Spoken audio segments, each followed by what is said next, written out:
Bismillahirrahmanirrahim. Assalamualaikum warahmatullahi wabarakatuh. Alhamdulillahirrabbilalamin. Allahumma salli ala Sayyidina Muhammadin wa ala alihi wa sahbihi wa salim azmain. Alhamdulillah, kami dari Yayasan Rubatul Khairat Kota Ternate di bawah pimpinan Al-Habib Abdurrahman bin Kamil As-Sagaf. Sementara ini kami lagi membangun gedung pondok pesantren Rubatul Khairat Madrasah Al-Ulya yang sementara dibangun, ya. Gedung lantai 3. Kami sangat membutuhkan dana infak dan sedekah dari jamaah bapak-bapak dan ibu-ibu. Bagi yang mau berinfak untuk melanjutkan pembangunan gedung pondok pesantren, bisa ditransfer di rekening Bank Syariah Indonesia atas nama Yayasan Rubatul Khairat. Nomor rekening 723563956. Terima kasih.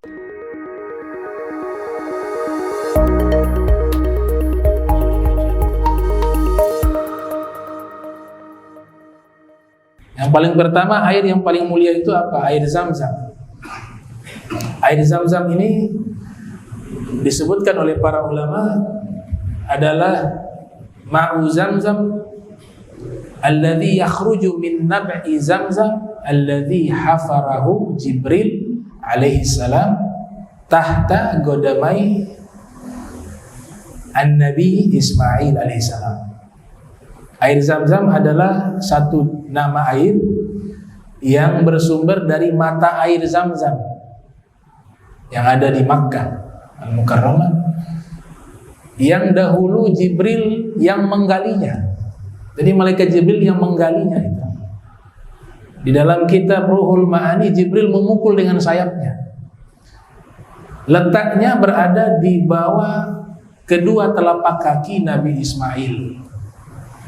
Jadi Nabi Ismail waktu itu masih bayi, menangis. Ibunya Siti Hajar ASI-nya habis. Haus, anak haus, ibu haus. Larilah itu cerita Sofa Marwah dan seterusnya. Tahu-tahu lihat ada malaikat. Malaikatnya malaikat Jibril. Dipukullah dengan sayapnya di bawah telapak kaki Nabi Ismail. Dipukul, keluar itu matanya. Keluarnya begitu deras sampai akhirnya Siti Hajar datang menghampiri sumber mata air tersebut. Malaikatnya hilang. Malaikatnya hilang. Air mengucur sangat keras. Kemudian dia mengatakan Zam-Zam, Zam-Zam. Terkumpullah. Akhirnya dia berhenti, jadi normal tuh air. Itulah yang dimaksud oleh Rasul dalam hadis riwayat Imam Ahmad, rahima Allahu umma Ismail laula annaha ajilat lakanat Zam-Zam ainan ma'ina. Semoga Allah merahmati ibunya Ismail, kata Nabi Muhammad sallallahu alaihi wasallam.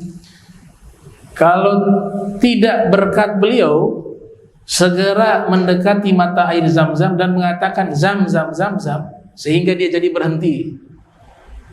Mengucurnya tidak begitu deras. Seandainya tidak mengatakan demikian, maka bumi ini akan tenggelam dengan air Zam-Zam, karena begitu banyaknya limpahan air tersebut. Jadi kodenya itu Zam-Zam, dia berhenti. Kalau tidak disebut Zam-Zam, yang artinya terkumpullah, maka air ini kata Nabi akan menenggelamkan bumi. Waktu sebut itu stabil dia.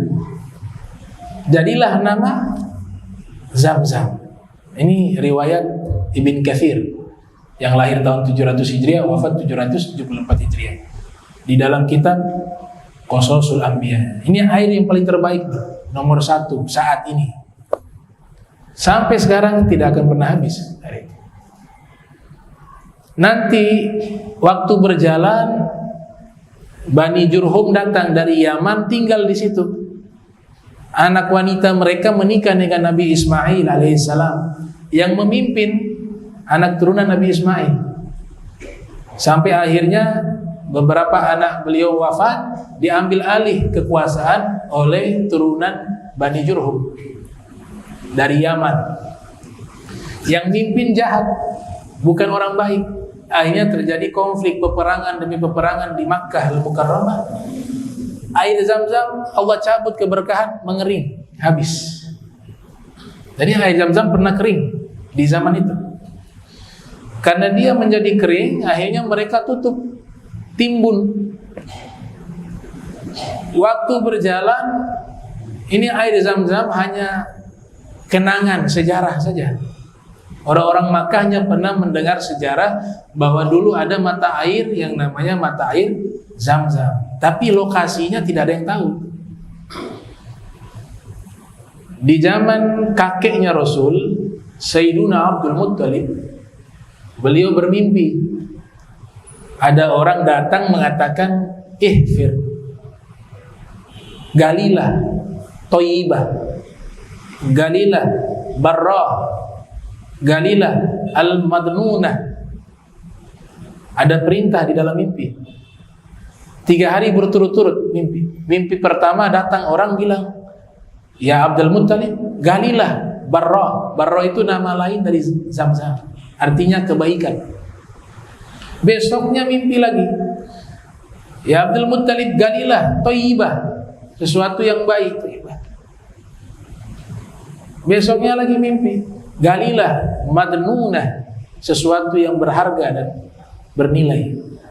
Ya, saya tidak sebut secara berurutan, tapi riwayat ini disebutkan di beberapa kitab terkenal, diantaranya Ibnu Ishaq di kitab As-Sirah Nabawiyah, dan juga disebutkan di dalam kitab Al-Bidayah wa Nihayah Ibnu Katsir, dan disebutkan di dalam As-Sirah Nabawiyah li Ibn Hisham, bahkan disebutkan di dalam kitab Dalailun Nubuwah karya Imam Al-Baihaqi yang lahir tahun 384 Hijriah. Bangun beliau, di dalam mimpi itu orang yang memerintahkan itu menunjukkan lokasinya. Disinilah tempat mata air Zam-Zam, sumur Zam-Zam. Kau gali di sini. Bangun tidur, Sayyidina Abdul Muttalib langsung memanggil anaknya Al-Harith. Keduanya pergi ke lokasi tersebut, menggali, ternyata ditemukan mata air. Jadi yang punya jasa mata air Zam-Zam sampai sekarang ini ada, itu barokahnya Sayyidina Abdul Muttalib dan Al-Harith. Kalau Abu Bakar ya mengajarkan kita banyak kirim Fatihah kalau minum air Zam-Zam. Kirim Fatihah kepada siapa? Sayyidina Abdul Muttalib dan Al-Harith, karena itu jasa mereka. Mereka yang temukan mata air Zam-Zam yang sekian lama tertimbun dan tidak ada satupun manusia yang tahu di mana lokasi mata air Zam-Zam. Tertimbun setelah masa Nabi Ismail dan Siti Hajar. Jadi dikasih Fatihah kepada Sayyidina Abdul Muttalib dan juga kepada Al-Harith. Al-Harith anak beliau. Ini air memang istimewa, ikhwan.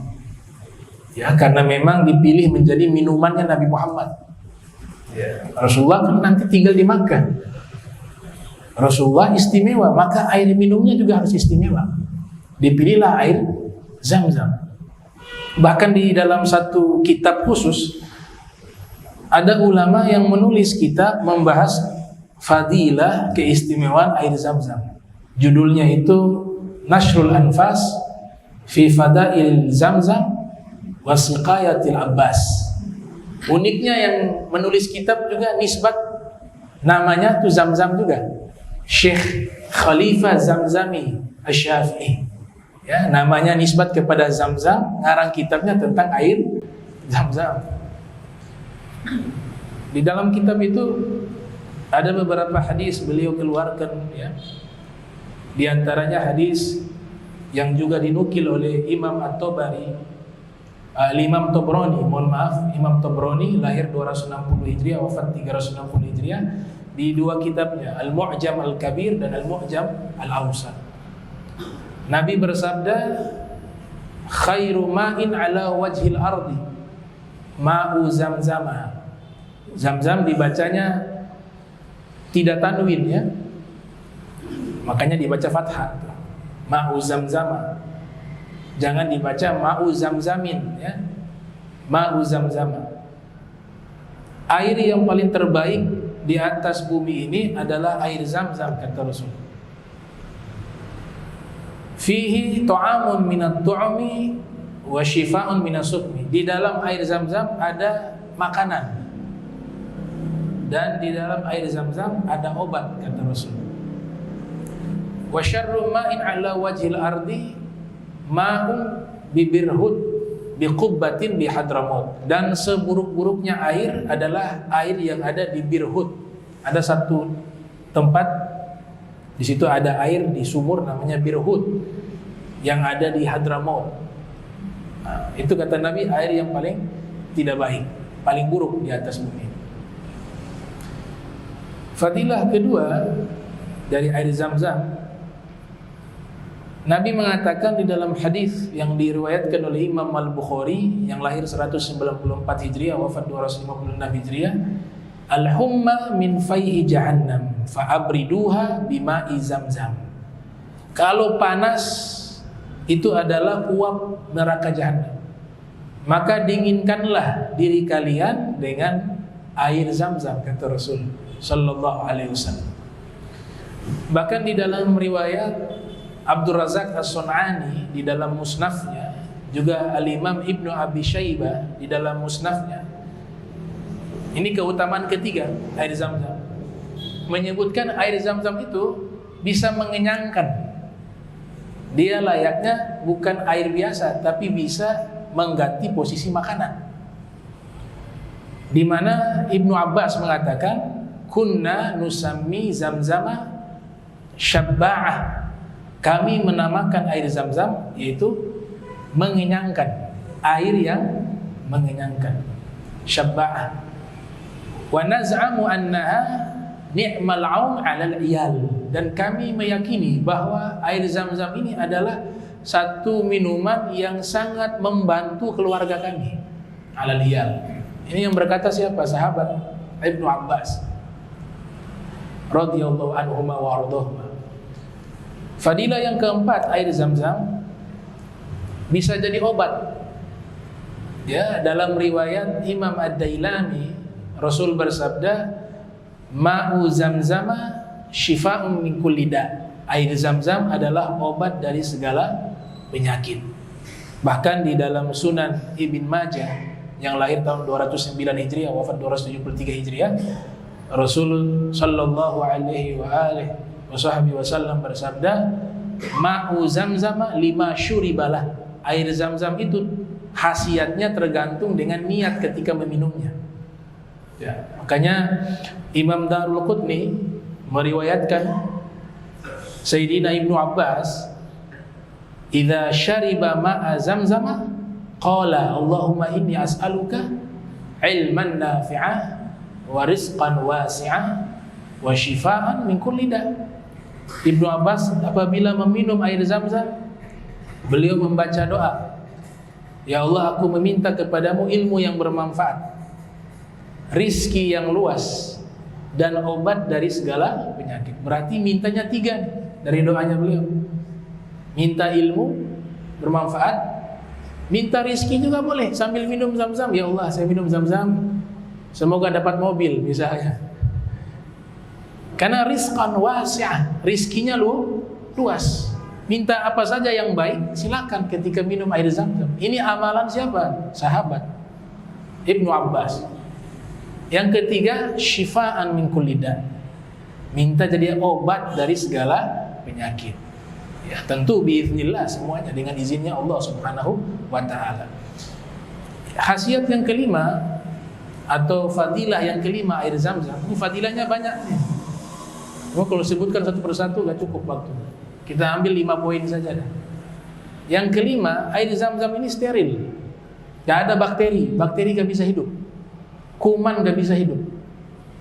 Makanya minum langsung dari sumur sehat, gak sakit perut. Nah, Rasul SAW ketika meminum air Zam-Zam, kadang-kadang berdiri, kadang-kadang duduk. Kalau kita pahami hadisnya itu, ini riwayat Imam Bukhari dan Imam Muslim.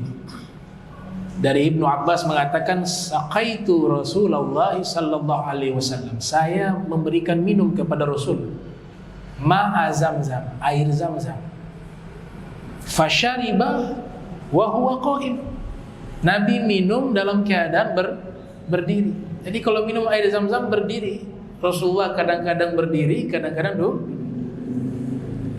Tapi kalau minum air biasa, bukan air Zamzam, itu disebutkan oleh Imam Ibnu Qutaibah, dan ini nanti masuk pembahasan bab ikhtilafil hadis yang dikatakan oleh Imam Syafi'i yang lahir 150 Hijriah, wafat 204 Hijriah, dalam kitab Al-Um. Ya, satu bidang ilmu hadis namanya ilmu yang membahas hadis yang seakan-akan ada kontradiksi.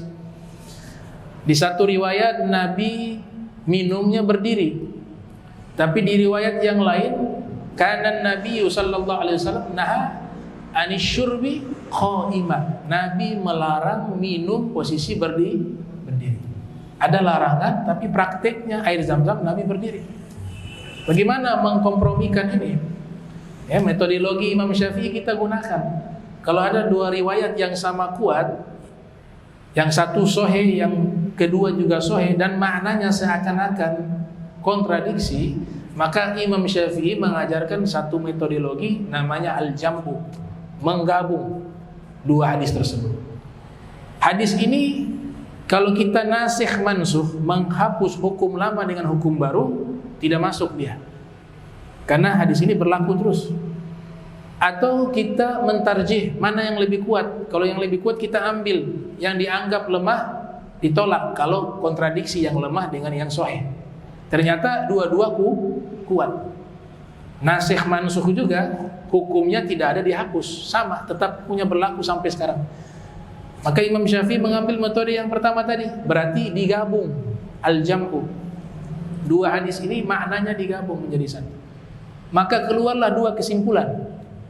Kesimpulan pertama, Rasul minum air Zamzam posisi berdiri itu karena khususiyat dari air Zamzam. Di dunia medis dibahas, orang kalau minum posisi duduk, ada filter di tubuhnya yang menyaring minuman. Itu hanya bisa ada filter di tubuhnya itu, yang ada di usus, bisa muncul itu filter kalau posisi duduk. Makanya sunnahnya minum posisi duduk, lebih sehat. Bakteri itu akan disaring oleh filter yang sudah Allah ciptakan di tubuh kita. Kalau posisi berdiri, filter itu dia tidak muncul. Posisi duduk dia muncul. Itu sudah ada riset ilmiah terkait masalah itu. Sebab itulah Nabi sallallahu alaihi wasallam melarang kita minum posisi berdiri. Melarang. Larangannya nanti kesimpulan hukum adalah makruh, tidak haram. Ya, karena Sayyidina Ali pernah minum air biasa berdiri satu kali. Sengaja Imam Ali minum air posisi berdiri untuk menunjukkan kepada sahabat-sahabatnya. Selesai minum, beliau ditanya, "Wahai Imam Ali, kau minum posisi berdiri?" Artinya lebih banyak, lebih sering minumnya duduk. Sunnah, ya, sunnah minum posisi duduk. Maka mereka heran, Sayyidina Ali minum berdiri. "Wahai Imam Ali, kau minum posisi berdiri?" Kata beliau, "Saya melihat Nabi pernah minum posisi berdiri." Ini isyaratnya apa? Bahwa posisi berdiri itu minumnya tidak haram, makruh. Sengaja berdiri sekali untuk memberitahukan bahwa minum posisi berdiri larangannya bukan larangan haram, tapi larangan makruh. Ini yang dijelaskan oleh Said Abu Bakar Syatok dalam kitab I'anatul Talibin. Maka Nabi sengaja berdiri untuk menjelaskan bahwa minum posisi berdiri hukumnya bukan larangan yang sifatnya haram, tapi larangan yang sifatnya makruh. Tapi tidak baik, lebih baik minum posisi. Kalau Nabi tidak pernah melakukan itu, maka posisi duduk menjadi wajib. Posisi minum dalam posisi duduk menjadi wajib. Nabi kasihan. Kadang ada orang buru-buru, ya. Rasulullah itu punya pandangan visioner ke depan, tidak hanya melihat di zamannya. Posisi berdiri dalam situasi tertentu, dia terpaksa berdiri. Tapi itu hukumnya makruh. Sunnahnya duduk. Masalah kedua, air Zam-Zam Nabi sengaja minum berdiri karena air Zam-Zam tidak membawa bakteri, sehingga tidak ada filter di tubuh kita, sekalipun tidak ada masalah, tidak membawa penyakit. Beda dengan air biasa yang Nabi mencontohkan selalu duduk.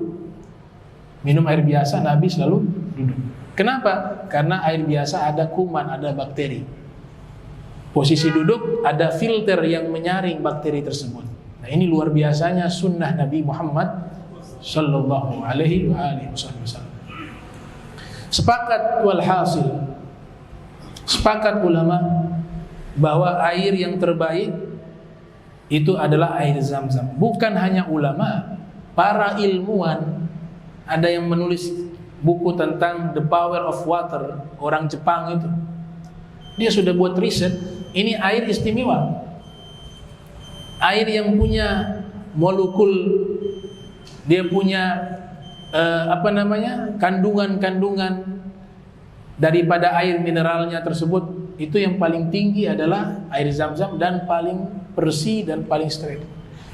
Ada kristal-kristal dijelaskan di bukunya itu, The Power of Water. Ya. Maka disimpulkan oleh para ulama, Ibnu Jauzi Al-Baghdadi maupun Ibnu Qayyim di dalam kitab Zadul Ma'ad fi Haddi Khairil Ibad, di situ beliau mengatakan, ma'u Zam-Zam sayyidul miyah. Air Zam-Zam adalah pemimpinnya seluruh air, kata beliau. Wa ashrafuha wa ajalluha qadra. Air yang paling mulia dan paling tinggi kedudukannya. Wa ahabbuha ilan nufus. Dan air yang paling dicintai oleh manusia, oleh jiwa-jiwa manusia. Wa aglaha thamana wa anfasuha indan nas. Dan air yang punya nilai yang sangat mahal dibanding air yang biasa. Kemudian air yang sangat mulia di sisi manusia. Wa huwa hazmatu Jibril wa suqyullah Ismail. Dia adalah air penemuan malaikat Jibril. Karena malaikat Jibril yang memukul itu, keluar itu air. Dan minuman yang Allah berikan kepada Nabi Ismail. Wa qad jarrabtu ana wa ghairi minal istishfa bima'i Zamzam umuran ajibah. Kata Ibnu Qayyim, saya sudah uji coba sendiri, kata Ibnu Qayyim. Dan ulama-ulama lainnya sudah uji coba, ketika sakit kami berobat minum air Zam-Zam, kami dapati perkara-perkara yang ajib, yang luar biasa. Wastashfaitu bihi min iddati amradin fabaritu biidnillah. Dan saya secara pribadi, kata siapa? Ibnu Qayyim, saya secara pribadi ketika sakit dengan banyak sekali penyakit yang saya alami, saya minum dengan yakin kepada Allah, dengan perantara air Zam-Zam bisa jadi obat, semua penyakit saya hilang, saya sembuh dengan izinnya Allah Subhanahu wa taala. Bahkan beliau mengatakan, wa syahadtu man yataghadza bihi al-ayyama zawatil adadi qariban min nisfi syahrin au akthar wala yajidu ju'a. Bahkan banyak di antara mereka tidak makan apa-apa. Mereka hanya minum air Zam-Zam ketika ibadah di Masjidil Haram. Sampai setengah bulan, bahkan ada yang lebih dari setengah bulan, hanya minum air Zam-Zam, mereka tidak lapar. Itu kesaksian siapa? Al-Imam Ibnu Qayyim di dalam kitab Zadul Ma'ad. Tapi yang mereka lakukan ini apa? Mereka yakin. Kata ulama, idzal fata hasba i'tiqadihi rufi' wa kullu man lam ya'taqid lam yantafi'. Kalau semua amalan yang kita lakukan tidak punya keyakinan, maka tidak ada manfaat. Khasiatnya tidak ada. Ada para ulama mereka yakini. Nanti jangan salahkan saya, gak bawa makanan pergi ke Masjidil Haram, modal air Zam-Zam atau tepar, ya 2 hari gak makan hanya minum air, sakit. Beda. Ibnu Qayyim menceritakan siapa? Dirinya dan ulama-ulamanya di zaman itu. Setengah bulan hanya minum air, bahkan lebih dari setengah bulan. kata beliau. Nah ini pemimpin air. Hukum fikih, air zam-zam itu gak boleh bawa pulang. Yang ada di Masjidil Haram gak boleh kita taruh di botol kemudian bawa keluar Masjidil Haram. Haram hukumnya. Gak boleh. Apalagi sampai bawa pulang ke Ternate, bawa pulang ke Indonesia, gak boleh. Itu di dalam kitab Bushrok Karim. Karena air zam-zam yang disediakan untuk Masjidil Haram hanya bisa diminum di Masjidil Haram. Gak boleh dibawa keluar dari Masjidil Haram. Bisanya diminum di situ. Kalau mau bawa pulang, ada sedia di toko-toko yang dijual atau di luar masjid. Masjid itu, Masjidil Haram, air yang masuk ke situ sudah menjadi seperti hukum wakaf. Hukum wakaf seperti hukum wakaf itu hanya bisa digunakan di tempat tersebut, gak boleh bawa keluar. Contoh, Al-Quran, ada yang kasih wakaf Al-Quran untuk Masjid Imam Bonjol, wakaf untuk Masjid Imam Bonjol, gak boleh kita bawa keluar, pinjam ke rumah. Dia hanya bisa dibaca di dalam Masjid Imam Bonjol. Begitu juga air zam-zam. Ini lagi sibuk semua botol di dalam masjid, perataran Masjid Haram semua tuh ada persediaan tuh gak boleh, haram bawa keluar, gak boleh. Jangankan bawa pulang, bawa ke hotel yang sudah di luar Masjid Haram sudah haram. Nah ini kadang-kadang masalah fikih ini sangat penting sekali ya. Ya, sudah kalau yang tidak tahu sudah dimaafkan. Sekarang sudah tahu gak boleh. Kalau mau bawa pulang beli di toko ada. Itu mereka juga tahu hukum, gak ngambil di situ. Dia punya sumur, punya pipa khusus. Pipanya yang sudah masuk ke Masjidil Haram, ke wilayah itu hanya bisa digunakan, dikonsumsi di dalam Masjidil Haram. Ini hukum fikihnya seperti itu. Nah, terakhir saya tutup, air zam-zam, air yang paling mulia nomor 1. Tapi di zaman Rasul, air yang paling mulia adalah air yang pernah keluar dari jari jemari Rasulullah Muhammad SAW. Itu lebih hebat dari air zam-zam. Cuma masalahnya masanya sudah berakhir, karena di saat Nabi hidup mukjizat itu Nabi tunjukkan. Waqala ulama itu airnya, mata airnya langsung dari surga tuh yang keluar dari jari jemari Nabi Muhammad SAW. Ada namanya salsabila, ya, punya Rasul khusus, bukan itu lagi, ada yang khusus. Imam Tajuddin As-Subki bahkan membuat syair di situ. Ya, yang lahir tahun 727 Hijriah, wafat 771 Hijriah, beliau mengatakan wa afdalul miyah ma'un qad naba'a min baini asabin nabi muttaba' yalihi ma'u zamzam fal qawthar fanil misri thumma baki al-anhuri. Air yang paling terbaik adalah air yang pernah keluar dari jari jemari Nabi Muhammad sallallahu alaihi wa alihi wasallam. Ya. Setelah itu air Zam-Zam. Kemudian yang kedua, air yang ada di telaga Kautsarnya Rasul. Dan yang ketiga, Sungai Nil, air yang ada di Sungai Nil Mesir. Selebihnya sungai-sungai yang lain. Ini syair dari Imam Tajuddin As-Subki. Dan air yang keluar dari jari Nabi, jari jemari Nabi itu air yang sudah dikonsumsi oleh para sahabat. Ada yang minum, ada yang gunakan wudu, dan seterusnya. Ya, di baskom yang kecil, Nabi letakkan jarinya, keluar air cukup mencukupi ribuan orang. Keluar dari jari jemari Rasul Muhammad sallallahu alaihi wasallam.